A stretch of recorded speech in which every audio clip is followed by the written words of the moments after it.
侮辱他自己的智商，他又在侮辱我。佢撞你部車咧，佢爭你錢啊？係啊，唔係佢自己花咗我錢，我其實都冇話叫佢咩。係唔係好想俾嘅，係咪啊？咁但係你摸出條邊嘛？而家有機會啦，係咪啊？我攞佢啲嘢啦，佢收唔到我。佢梗係收唔到你啦。佢收唔到我時咧，佢就話轉俾我啦。轉俾你。我喺小蘭站。咁都其實咁都好過冇咁樣。你就屁事你媽耶！我他媽，我寧願唔要呢個錢，但係你呢個思維係錯㗎，你知嘛？好成問題啊嘛。呢個係思維啊，唔係話我講錢啊。即係佢唔想俾，但係依家唔係，你冇攞翻自己嘅自己攞翻個面翻嚟啦。唔係錢嘅問題啊。唔係錢嘅問題啊！如果我有錢，阿媽耶！係呢啲。他那個雪山我都可以日你媽耶給開車上去給他日你媽砸了，你信不信啊？三國際冇。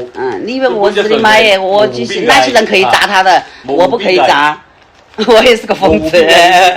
如果我要錢的話，這個思維出錯，佢就人生全盤皆錯。你以為啊？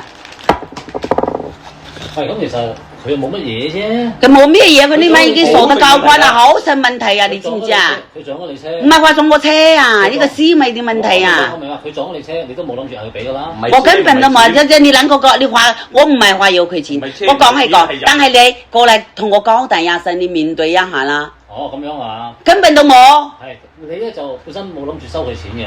我冇諗住啊。但係佢走過嚟咧就。如果我真係要佢錢，我去雪山，我炸咗佢間廠，你信唔信啊？我信。係啊。但佢一走過嚟同你講話，我俾翻你啦。唔係走過嚟打電話啊。打電話嚟係咪？俾翻你咯，我俾翻你噶啦，你收佢啊，收佢啊，得噶，當俾翻你啦。係啊，我啲你等我咩啊？冇錯就係咁樣，就係咁樣。你個聲好唔好受啊？等你係傻閪差唔多啊！如果一個人咁樣對你，你他媽你攞唔攞運？你乜等你傻閪？即係話喂，晴天我俾翻你噶咯。你等我傻閪，你自己就係傻閪嚟㗎。假設係晴天，你啦咁樣。假設唔係唔真愛啊，即係俾我好大嘅層面啦。我咁樣假設一個情況係咪？係嘛？即係當我係朋友啦。你明白明啊？我而家差呢100蚊。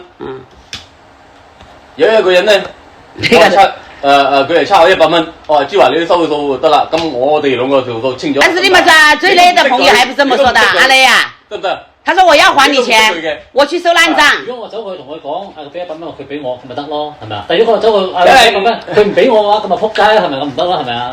明唔明啊？唔係錢嘅問題，我同你講，好似那裡問我姐姐一樣，他日你媽還賬的時候，他說他要去日你媽賣血，哎。